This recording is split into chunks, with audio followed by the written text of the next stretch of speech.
আসসালামু আলাইকুম। আজকের রেসিপি চিকেন রোল। এই চিকেন রোল টিফিনে কিংবা বাসায় ফ্রোজেন করেও রাখতে পারবেন। এটি খেতে কিন্তু খুবই অসাধারণ এবং খুবই টেস্টি। তো চলুন শুরু করা যাক। এর জন্য আমি কিছু পরিমাণ মুরগির মাংস কেটে নিয়েছি এবং ব্লেন্ডারে ব্লেন্ড করে নিয়েছি। এর জন্য মিক্সিং বলে আমি 1 কাপ পরিমাণ ময়দা, তারপর কিছু পরিমাণ লবণ, পরিমাণ মতো তেল দিয়ে আলতো করে মেখে নেব। এরপর আমি এতে অল্প অল্প করে পানি অ্যাড করে নেব। তারপর আমি এটিকে একটি ডোয়ের শেপ দিয়ে দেব। তারপর একটি চুলায় কিছুটা তেল গরম করে এতে পেঁয়াজ কুচি এবং মরিচ দিয়ে ভাজতে থাকবো। তারপর এতে সেই মুরগির কিমাগুলো দিয়ে দিব।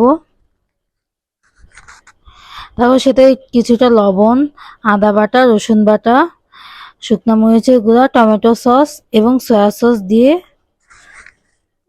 তারপর গোলমরিচের গুঁড়া দিয়ে দিব। তারপর দিয়ে দিব কিছুটা হলুদ। তারপর এগুলোকে মেখে নেব, নেড়ে চেড়ে নেব।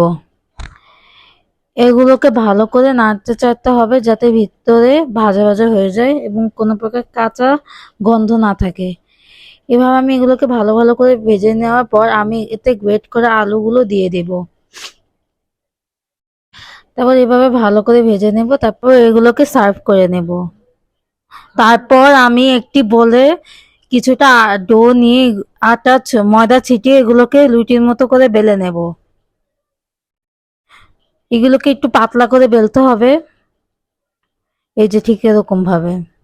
তারপর আমি সেই মুরগির কিমাগুলো এই রোলের ভিতর দিয়ে দিব। তারপর ময়দা গুলাগুলো দিয়ে আমি এগুলোকে পাশ থেকে লাগিয়ে নেব ওইভাবে চামচ দিয়ে। তারপর এগুলোকে আমি দুপাশ থেকে এভাবে ভাঁজ করে নেব যাতে কিমাগুলো ভাজার সময় বের হয়ে না আসে। এই যে আমি একটি ভাঁজ করে নিয়েছি, এভাবে একে একে সবগুলো ভাঁজ করে নেব। তারপর একটি চুলায় প্যানে কিছুটা তেল গরম করে একে একে সবগুলো রোলগুলো ভাজা শুরু করব।